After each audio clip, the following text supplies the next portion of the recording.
कैसे हो बच्चों। आज हम बात कर रहे हैं वसंत हिंदी कक्षा 8वीं की जो आपकी पुस्तक है उसमें एक पाठ है बाज और सांप। इस पाठ को पढ़ने से पहले हमेशा की तरह हम मुख्य बिंदुओं पर चर्चा करना ज़रूरी समझते हैं जिससे आप पाठ को अच्छी तरह से समझ सकेंगे। तो देखिए नीचे 3 मुख्य रूप से इसके मुख्य बिंदु हैं जिनके बारे में यदि हमें पता हो तो पाठ को हम आसानी से समझ सकते हैं।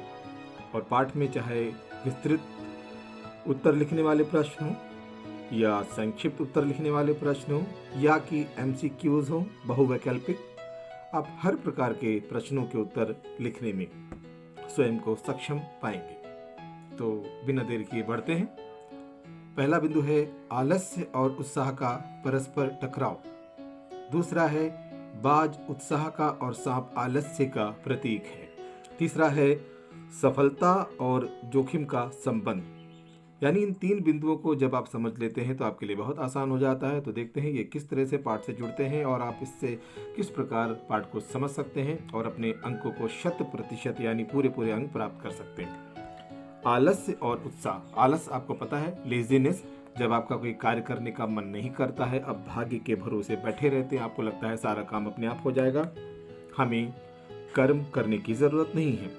लेकिन आपको पता होना चाहिए, गोस्वामी तुलसीदास जी ने कहा सकल पदार्थ है जगमाही कर्महीन नर पावत नाही। यानी संसार में बहुत सारे पदार्थ मटेरियल्स हैं लेकिन बिना कर्म के कोई मनुष्य उनको प्राप्त नहीं कर सकता। कोई ना कोई कर्म करना ही पड़ेगा।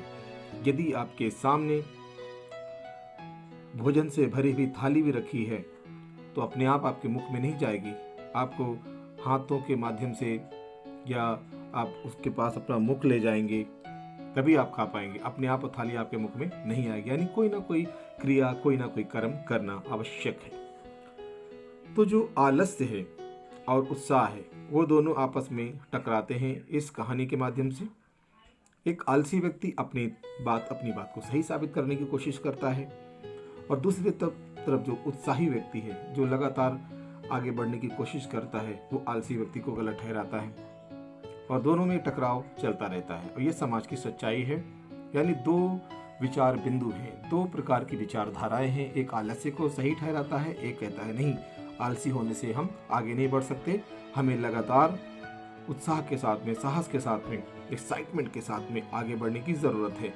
तो यानी इस पाठ में इन 2 विचारों का टकराव हमारे सामने आता है, एक आलस का और दूसरा उत्साह का। हम सभी जानते हैं बिना उत्साह के आप आगे नहीं बढ़ सकते। यानी अगर आपके अंदर आगे बढ़ने की इच्छा ही नहीं है तो कोई भी आपको आगे नहीं ले जा सकता है। सबसे पहले किसी भी कार्य की जो शुरुआत है वो इच्छा से होती है। यदि इच्छा ही नहीं होगी तो कोई कार्य नहीं होगा।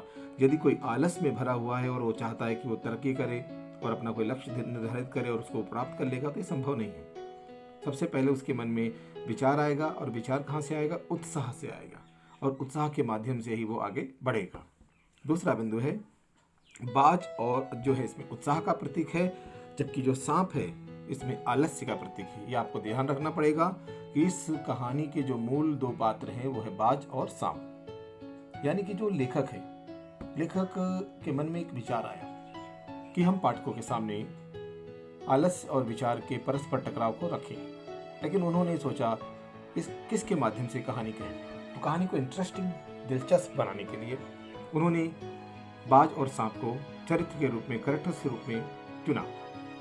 तो हमें ये नहीं सोचना है कि इसमें बाज है और सांप है, हमें ये देखना है कि इन दोनों पात्रों के माध्यम से लेखक कहना क्या चाहता है, वो ज़्यादा महत्वपूर्ण है। तो आपको ध्यान रखना है कि इस पूरे पाठ में जो बाज है वो उत्साह का प्रतीक है, यानी आगे बढ़ते रहने का, जोखिम लेने का, रिस्क लेने का, बहादुरी का, साहस का प्रतीक है। और दूसरी तरफ जो सांप है वो ऐसे आलसी लोगों के और उनके विचारों का प्रतीक है जो जिन्हें लगता है कि हम घर बैठे ही सब कुछ हमें मिल जाएगा, हमें किसी प्रकार के कर्म करने की ज़रूरत नहीं है। आपको पता होना चाहिए कि एक कवि थे दास मलूक, उन्होंने एक पंक्ति बोली थी। कई बार आलसी लोग जो हैं इस पंक्ति को अपने विचारों के समर्थन में प्रस्तुत करते रहते हैं। वो बार बार कहते हैं कि अजगर करे न चाकरी, पंछी करे न काम, दास मलू का कह गए सबके दाता राम। वो बार बार ये कहते देखिए अजगर जो है कोई काम नहीं करता, पंछी भी काम नहीं करते, लेकिन फिर भी सबका पेट भरता है क्योंकि सबके दाता राम है, अर्थात ईश्वर सबको खाने को देता है। लेकिन ऐसा नहीं है। ये पंक्ति जो है इसका अर्थ कुछ और है, लेकिन हम इसका कुछ अर्थ और लगाते हैं। तो मुख्य रूप से बात ये समझनी है कि आपको ये मानना है कि जीवन में कुछ भी बिना परिश्रम के, बिना उत्साह के प्राप्त नहीं हो सकता है। तो ये आपने देखा कि बाज और सांप दो चरित्रों के माध्यम से बहुत बड़ी बात लेखक ने पहुंचाने की कोशिश की है और कहानी का ताना बाना हमारे सामने रखा है।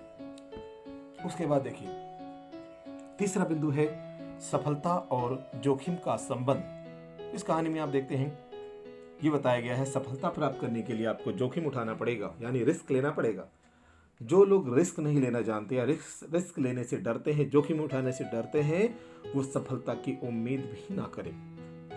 यानी हार जाने के डर से यदि आप आगे बढ़ना ही छोड़ दें, परिश्रम करना ही छोड़ दें, तो आपको अपने लक्ष्य को प्राप्त करने की उम्मीद भी नहीं रखनी चाहिए। कुछ भी करने के लिए रिस्क तो लेना ही पड़ेगा। कुछ भी नया करते हैं, कुछ भी नया सीखते हैं, तो उसमें दोनों संभावनाएं होती हैं। हो भी सकता है और नहीं भी हो सकता है, लेकिन आपको आगे तो बढ़ना पड़ेगा। अगर हम आगे बढ़ने की कोशिश नहीं करेंगे तो कुछ नया प्राप्त करने की, सीखने की हम उम्मीद भी नहीं कर सकते। आप देखते हैं आज के टेक्नोलॉजी के युग में हम जी रहे हैं। नई नई टेक्नोलॉजी हमारे सामने आती है और अगर हम कल्पना करें आज से 20-25 साल पहले के टेक्नोलॉजी से बहुत ज़मीन आसमान का अंतर आ चुका है। एक छोटे से फ़ोन में पूरा कंप्यूटर, पूरा विश्व समा चुका है।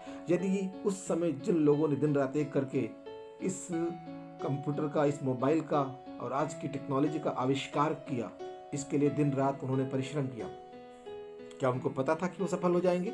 जी नहीं, किसी को भी नहीं पता होता कि वो सफल होगा या नहीं होगा। वो प्रयास करता है, कर्म करता है।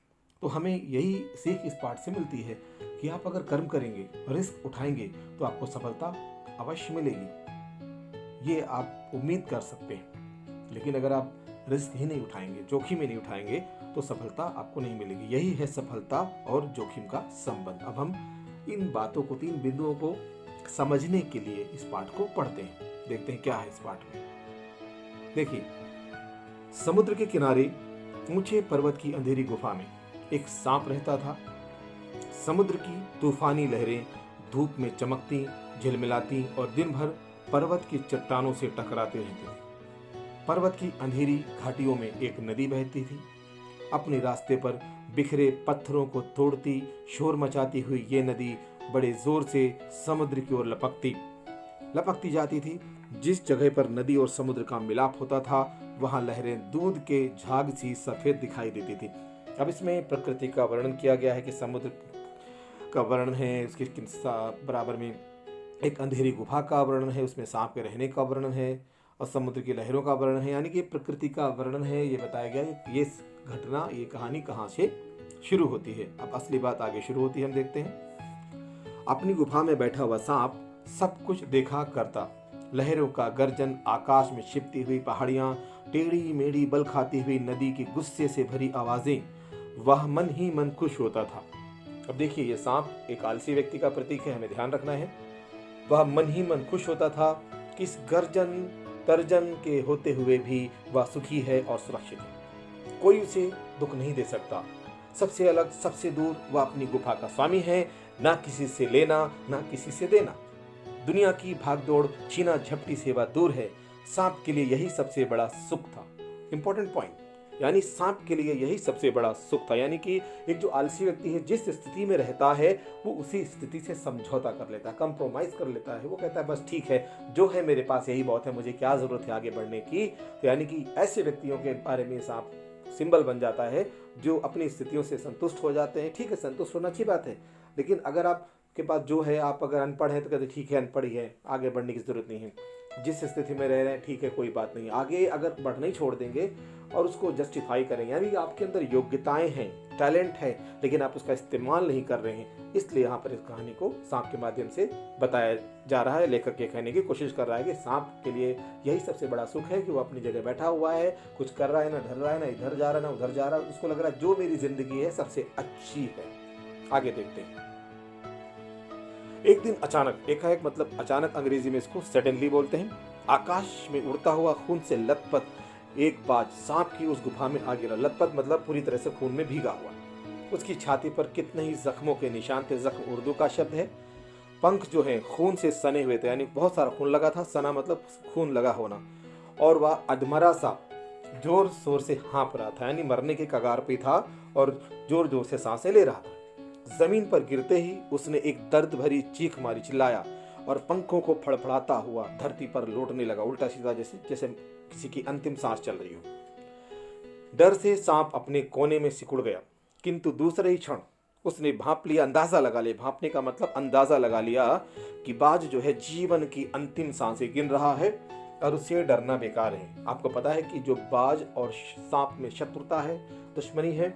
जब वो ऊपर से गिरता है बाज तो सांप घबरा जाता है कि शायद उसे मारने आए हैं, लेकिन जैसे उसे पता चलता है अरे ये तो खुद ही मरने वाला है, मुझे क्या मारेगा, तो सांप निश्चिंत हो गया और अपने आप को संभाल के बोला अरे ये मेरा क्या बिगाड़ लेगा, उसे डरना बेकार है। ये सोचकर उसकी हिम्मत बंधी और वह रेंगता हुआ उस घायल पक्षी के पास जा पहुंचा। उसकी तरफ कुछ देर तक देखता रहा, फिर मन ही मन खुश होता हुआ बोला, क्यों भाई इतनी जल्दी मरने की तैयारी कर ली? बाज ने एक लंबी आह भरी सांस ली, बोला, ऐसा ही दिखता है कि आखिरी घड़ी आ पहुंची है, लेकिन मुझे कोई शिकायत नहीं। मेरी जिंदगी भी खूब रही। अब यहां से देखिए कहानी का संदेश शुरू हो गया जो लेखक कहना चाहता है। मेरी जिंदगी भी खूब रही, ये बाज कह रहा है। जी भरकर उसे भोगा है। जब तक शरीर में ताकत रही कोई सुख ऐसा नहीं, कोई भी सुख ऐसा नहीं जो मैंने ना भोगा। दूर दूर तक उड़ान भरी है, आकाश की असीम ऊंचाइयों को अपने पंखों से ना पाया हूं, मतलब दूर तक उड़ाया हूं। तुम्हारा बड़ा दुर्भाग्य है कि तुम जिंदगी भर आकाश में उड़ने का आनंद कभी नहीं उठा पाओगे। अब यहाँ आकाश में उड़ने का अर्थ ये नहीं है क्योंकि सांप तो नहीं उड़ सकता है, बाज फिर ऐसा क्यों बोल रहा है? वो कहना चाह रहा है कि तुमने ये सोचा कि जिस जगह रहते हो दुनिया इतनी ही छोटी है, दुनिया बहुत बड़ी है, बहुत खूबसूरत है, बहुत करने लायक है, लेकिन तुम अपने इसी जीवन में संतुष्ट हो, इसलिए तुमने जीवन में कुछ नहीं देखा। तुम्हारा जीना मरना सब व्यर्थ है। मैंने तो बहुत कुछ देख लिया है अपनी उम्र में। यदि अब मेरी मौत भी आ गई तो मुझे कोई दुख नहीं होगा, कोई गम नहीं होगा, क्योंकि मैंने बहुत कुछ सीखा है जीवन में, बहुत कुछ भोगा है, बहुत आनंद उठाया है, जगह जगह गया हूँ, बहुत अनुभव मैंने कमाया है। एक तरह से वो बाज ये कहने की कोशिश कर रहा है। सांप बोला, आकाश, आकाश को लेकर मैं क्या चाटूंगा? ये ध्यान रखिए, जो एक आलसी व्यक्ति होता है वो अपनी बात को हर हाल में सही ठहराने की कोशिश करता है। वो सामने वाले व्यक्ति को जो उसे सिखा रहा है उत्साह के बारे में, परिश्रम के बारे में, वो उसके महत्व को समझने की बजाय उसका मजाक उड़ाता है। कुछ ऐसा ही कार्य यहाँ पर सांप भी कर रहा है। आकाश, आकाश को लेकर क्या मैं चाटूंगा? आकाश में आखिर रखा क्या है? क्या मैं तुम्हारे आकाश में रेंग सकता हूँ? ना भाई, तुम्हारा आकाश तुम्हें ही मुबारक। मेरे लिए तो ये गुफा भरी, इतनी आरामदेह और सुरक्षित जगह और कहाँ होगी? देखिए, आलसी व्यक्ति अपनी स्थिति से संतुष्ट होता है, वही यहाँ सांप बोल रहा है। सांप मन ही मन बाज की मूर्खता पर हंस रहा था। मतलब सांप ये समझ रहा था ये क्या बातें कर रहा है यार, मैं आराम से यहाँ पड़ा हूँ, मुझे ये मूर्ख कह रहा है, जबकि ये खुद मूर्ख है। वह सोचने लगा कि आखिर उड़ने और रेंगने के बीच कौन सा भारी अंतर है। अंत में तो सबके भाग्य में मरना ही लिखा है। शरीर मिट्टी का है, मिट्टी में ही मिल जाएगा। सांप कहना चाह रहा है ये भी मर के जमीन पे गिरेगा और मैं भी जमीन पे रहता हूँ, अंत में तो जमीन पे ही इसको गिरना है। बेकार की बातें कर रहा है। अचानक बाज ने अपना झुका हुआ सिर ऊपर उठाया और उसकी दृष्टि यानी नजर सांप की गुफा के चारों ओर घूमने लगी। अब ये बहुत इंपॉर्टेंट ये पैराग्राफ है। चट्टानों में पड़ी दरारों से पानी गुफा में टपक रहा था। सीलन, सीपेज और अंधेरे में डूबी हुई गुफा में एक भयानक दुर्गंध फैली हुई थी, बदबू आ रही थी, मानो कोई चीज वर्षों से पड़ी पड़ी सड़ गई हो। बहुत बड़ा वाक्य लिखा है लेखक ने, यानी यहाँ पर भयानक दुर्गंध किसकी है? पुराने विचारों की दुर्गंध है। यानी जब हम अपने विचारों को नए विचारों के साथ बदलना नहीं चाहते, समाज के साथ कदम से कदम मिला के नहीं बढ़ना चाहते, तो ऐसे विचार जो है आउटडेटेड हो जाते हैं। ऐसा व्यक्ति समाज में पिछड़ जाता है, इसलिए यहाँ पर लेखक ने ऐसा लिखा है। फिर अंत में देखिए कितनी इंपॉर्टेंट चीज लिखी है, मानो कोई चीज वर्षों से पड़ी पड़ी सड़ गई हो। क्यों लिखा है लेखक ने? लेखक कहना चाहता है ये ऐसे लोगों के विचार हैं जो बदलना नहीं चाहते। समाज कहां से कहां पहुंच गया, लेकिन वो अपने ही विचारों को पकड़े हुए पड़े हैं। तो ऐसे ही लोगों का जो प्रतीक है ये सांप यहाँ पर आया है। आगे देखते हैं। सांप बाज के मुंह से एक बड़ी जोर की करुण चीख फूट पड़ी। करुण मतलब होता है दर्द भरी। आह, काश मैं सिर्फ एक बार आकाश में उड़ पाता। बाज की ऐसी करुण चीख सुनकर सांप कुछ छिटपटा सा गया। छिटपटा सा मतलब सोचने लगा, क्या हो गया, ये कितना मूर्ख है, मर रहा है फिर भी उड़ना चाहता है। एक क्षण, एक पल के लिए उसके मन में भी उस आकाश के प्रति इच्छा पैदा हो गई, जिसके वियोग में, वियोग मतलब उसे जुदाई में बाज इतना व्याकुल हो रहा है, छटपटा रहा है, बेचैन हो रहा था। उसने बाज से कहा, यदि तुम्हें स्वतंत्रता, आजादी इतनी प्यारी है तो इस चट्टान के किनारे से ऊपर क्यों नहीं उड़ जाने की कोशिश करते हो सकता है कि तुम्हारे पैरों में भी इतनी ताकत बाकी हो कि तुम आकाश में उड़ सको। कोशिश करने में हर्ज ही क्या है। बहुत इंपॉर्टेंट पॉइंट यहाँ पर समझिए, जो व्यक्ति कुछ कर नहीं सकता तो दूसरों को सलाह बहुत देता है। अब देखिए, सांप खुद तो कुछ कर नहीं सकता, आगे बढ़ नहीं सकता, ना आगे बढ़ना चाहता है, लेकिन दूसरों को एडवाइस बहुत देता है। बहुत से लोग होते हैं कुछ करते नहीं है लेकिन एडवाइस बहुत अच्छी देते हैं। बस यहाँ पर भी ऐसे लोगों का प्रतीक बन गया है सांप। आगे देखते हैं।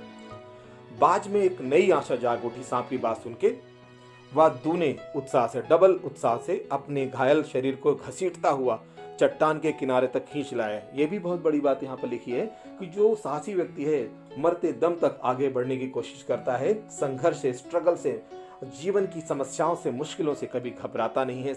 यहाँ पर जो बाज है वो भी ऐसा ही कर रहा है। खुले आकाश को देखकर उसकी आंखें चमक उठी। उसने एक गहरी लंबी सांस ली और अपने पंख फैलाकर हवा में कूद पड़ा। यानी उसे पता था कि शायद ही मैं उड़ सकता हूं, लेकिन उसने कोशिश की। यानी जो व्यक्ति साहसी होते हैं वो कोशिश करना कभी नहीं छोड़ते, क्योंकि कहा जाता है ना कि कोशिश करने वालों की कभी हार नहीं होती। किंतु उसके टूटे पंखों में इतनी शक्ति नहीं थी, यानी बाज के टूटे हुए पंखों में इतनी शक्ति नहीं थी, ताकत नहीं थी कि उसके शरीर का बोझ संभाल सके। पत्थर सा उसका शरीर लुढ़कता हुआ नदी में जा गिरा। एक लहर ने उठकर उसके पंखों पर जमे हुए खून को धो दिया। उसके थके मांदे शरीर को सफेद फेन ने ढक दिया। सफेद फेन का मतलब होता है जो झाग उठता है पानी में, उसकी बात हो रही है। फिर अपनी गोद में समेटकर उसे अपने साथ सागर की ओर ले गई।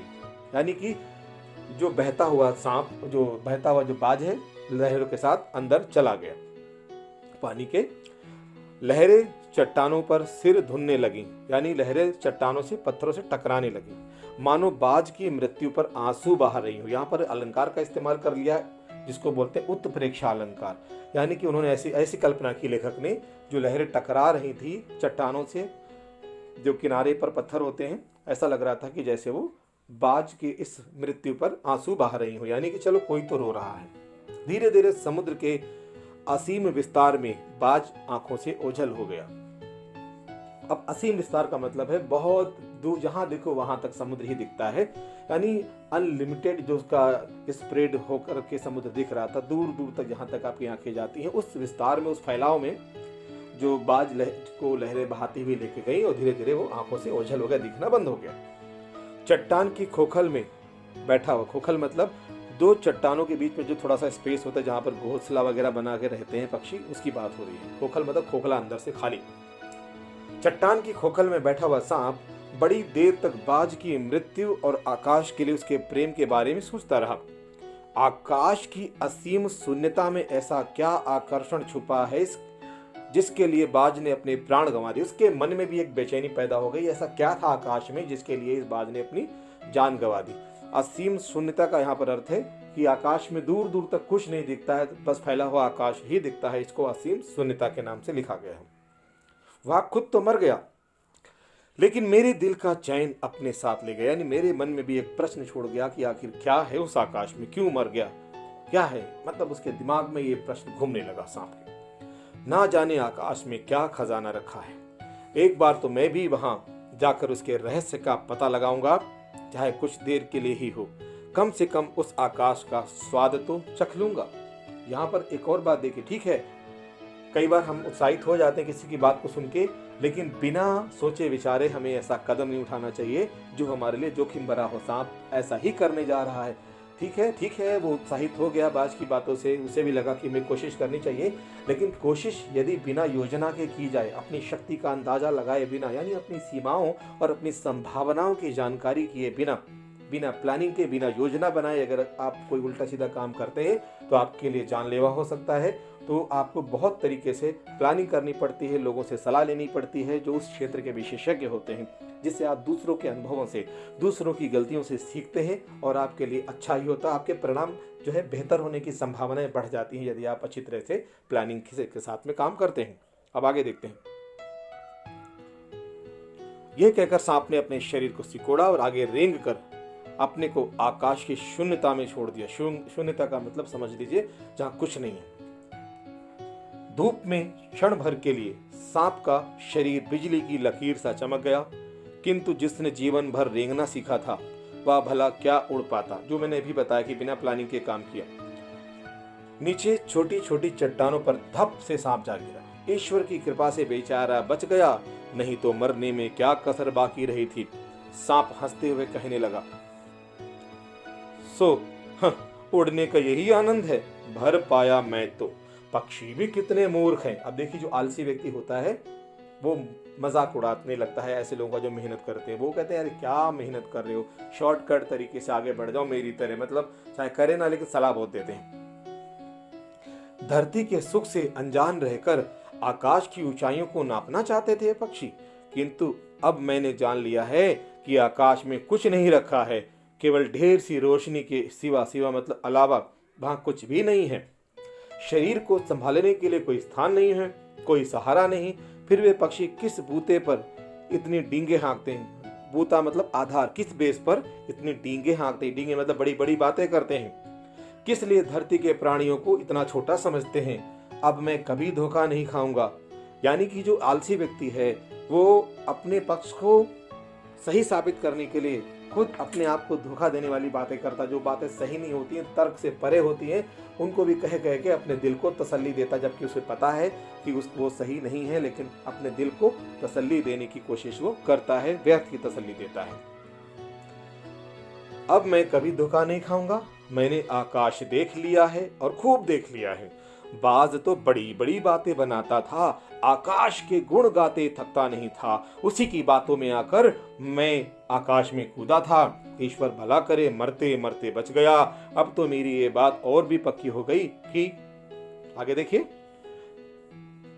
अब तो मेरी बात पक्की हो गई और भी पक्की हो गई कि अपनी खोखल से बड़ा सुख और कहीं नहीं। देखिए अंत में निष्कर्ष उसने यही निकाला, कंक्लूजन यही निकाला, बात का निचोड़ यही निकाला कि भैया जो है उसी में खुश रहो, क्या जरूरत है आगे बढ़ने की, पंगा लेने की, परिश्रम करने की, जो कर रहे हैं करने दो। यानी अंत में उसने अपने आप को सही साबित कर दिया। यानी जो कुएं का मेंढक है उसको कुएं में ही मजा आता है। कहते हैं ना कि कुएं के मेंढक ने भी समंदर नहीं देखा, उसको लगता है कि ये समंदर इतना ही बड़ा होता है, यानी जो कुआं है दुनिया उतनी ही बड़ी है।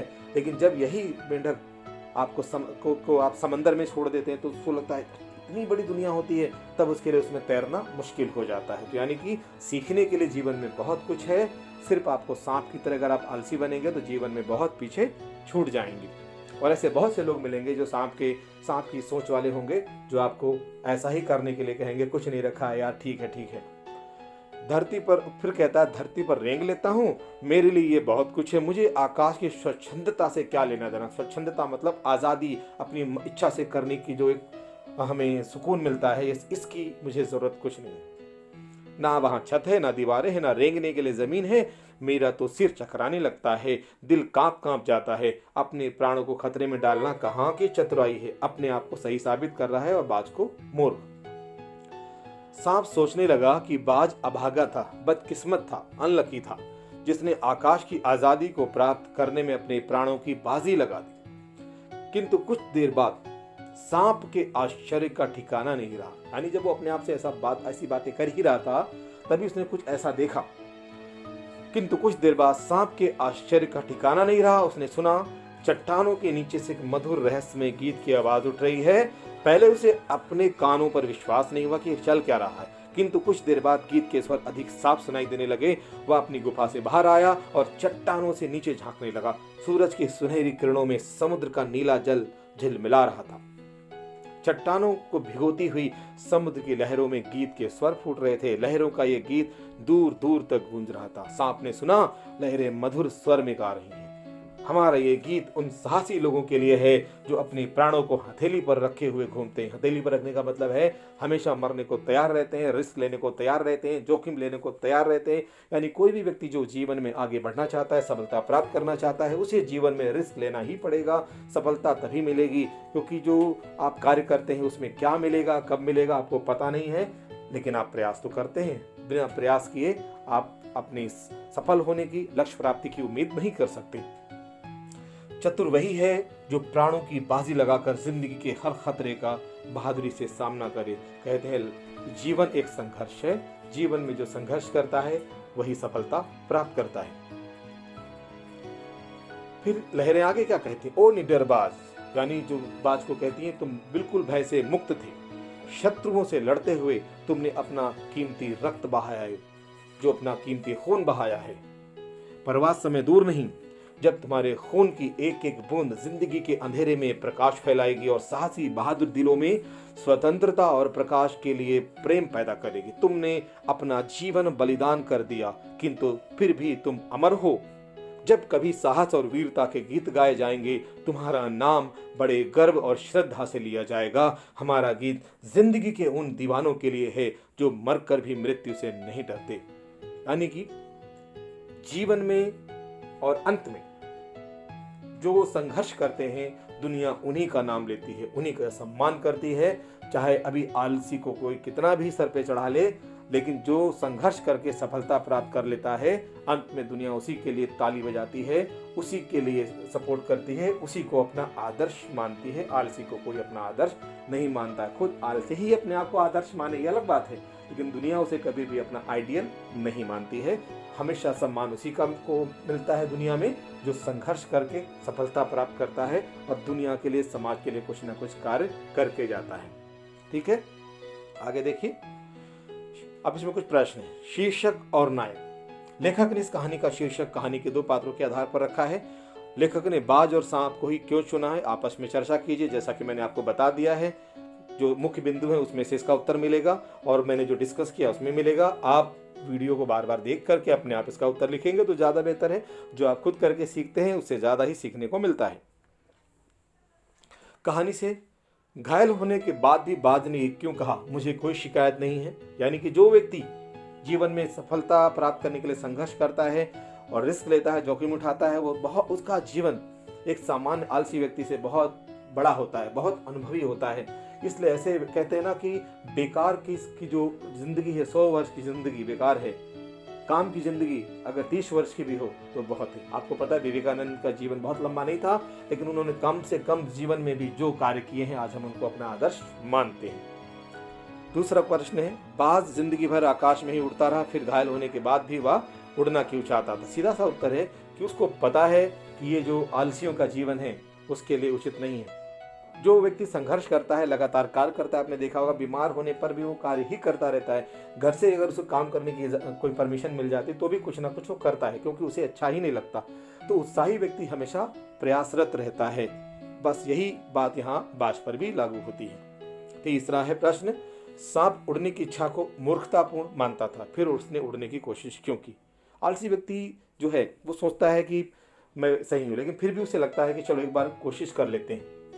यहाँ पर बाज जब बार बार आकाश की बात कर रहा है तो सांप को भी लगने लगा कि शायद इसमें कुछ बात है, चलो कोशिश करने में क्या जाता है। उसके मन में भी एक इच्छा जग गई उड़ने की और उसने ऐसा करने की कोशिश की। हाँ, यह है कि उसने बिना योजना के ऐसा किया, जबकि उसको पता था कि वो उड़ नहीं सकता है, लेकिन बहुत जल्दी में उसने निर्णय लिया कि मैं भी ऐसा कर सकता हूँ। यानी कि जो एक आलसी व्यक्ति वो मूर्ख होता है, क्योंकि मूर्ख नहीं होता तो आलसी क्यों होता है।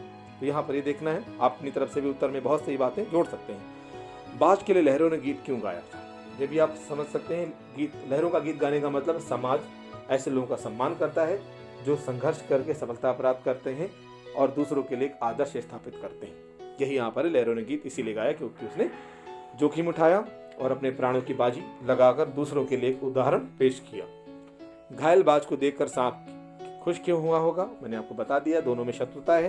पहले उसे लगा कि ये मुझे मारने आए, जब बाद में लगा कि वो तो मरा हुआ है, मुझे क्या करेगा, इसलिए उसका जो सोच उसकी बदल गई। उसे लगा अब मेरा कुछ नहीं बिगाड़ सकता है, मैं सुरक्षित हूँ, इसलिए उसने अपनी खुशी जाहिर की। धन्यवाद। तो इस वीडियो को आप बार बार देख करके अपने प्रश्नों के उत्तर पा सकते हैं। कोई ऐसा इसमें बिंदु नहीं रह गया, कोई ऐसी शंका नहीं रह गई जिसका आपको निवारण ना मिले। मुझे लगता है जो पर्याप्त है मैंने इसमें बता दिया है। बाकी कोई शंका हो तो आप इसमें कमेंट्स कर सकते हैं। अगला मैं एक और कुछ वीडियो डालूंगा जो आपके काम आएगा। धन्यवाद।